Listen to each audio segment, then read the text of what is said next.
tokkummaa fi nageenya biyyaa kabachiisuuf dursaa sammuu dhalootaan qaruun barbaachisaadha jedhan ogeessi siyaasaa fi duudhaalee hawaasaa obbo Dararaa Urgeessaa. Hayyala Masfin dabalata qaba.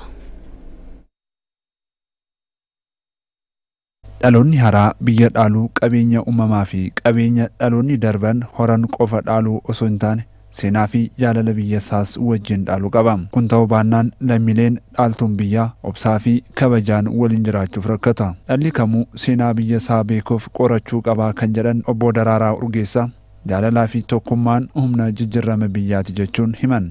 Sammuu dhaloota kanaa qaruudha gahee guddaan. Dhaloota kana jijjiiruudhaaf sammuu namaata irratti hojjechuudha. Dhaloota kana irratti hojjechuun akkamitti sammuu dhala namaa jijjiiruudha. Ideoloojii yookaan immoo akkuma jedha attituudii namaa jijjiiruudha. Akkan jijjiirama addunyaa tokko taate yookaan civilization yookaan qaroomina babal'ate kana keessatti akkamitti of ilaaluu dandeenya. Kan jedhu irratti xiyyeeffannoon kennamee gama mootummaatiinis seektara kamiinuu irratti gadi bu'amee hojjetamuu qaba. Sammuu namaa jijjiiruun immoo waan guddaa ulfaatu natti fakkaatu. Seektara hundaan humni barate waan barateen gadi bu'ee akka hojjetu. Dhaloota haaraa kana akkamitti gadi qabnee aadaa, seenaa, duudhaa dhuftee eenyummaa hawaasa kanaa lafaa qabsiinee akkamitti akka guddisuu qabnu irratti hojjetamu. Nageenyi hawwii qofaan hin argamu. Dhaabbileen barnootaa fi jaarmiyaaleen siviilii hawaasummaa qindoominaan hojjechuu qabus jedhu. Dhaloota kana immoo barsiisuudhaaf maaltu godhama? Waa xiqqoo barbaade jedheera dhaloonni. Keessa galamee gati bu'amee jechuudha dhaloonni kun.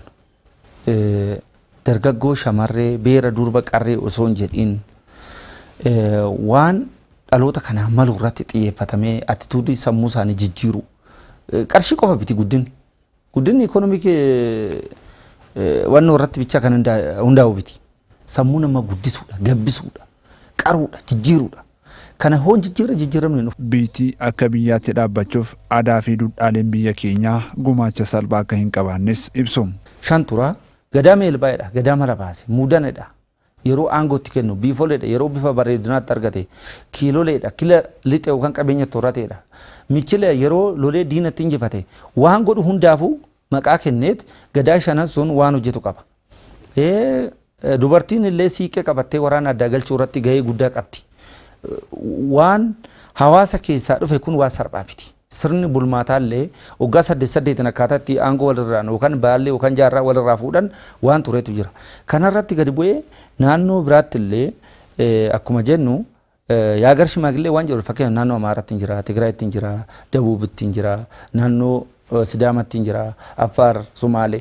Sabaaf sablammoonni hunduu sirna qabu. Sirna kana immoo akkamitti keessa gadi galamee gabbifachuu hin danda'ama. Akkamitti itti fayyadamuu danda'u, akkamitti hojiirra oolchuu danda'u. Barnoota baratame kana qofa fuudhanii too hawaasatti gadi fe'uu miti.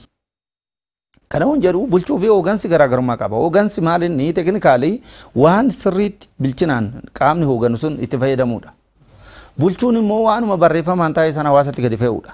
Isa odoon taane aadaa, seenaa, duudhaa dhuftee hawaasa kanaati wal qabsiisanii akkamitti hawaasa kana qaruun danda'amu gadi bu'amee ta'u an jedhamu san irratti xiyyeeffannoo kennuun qabama.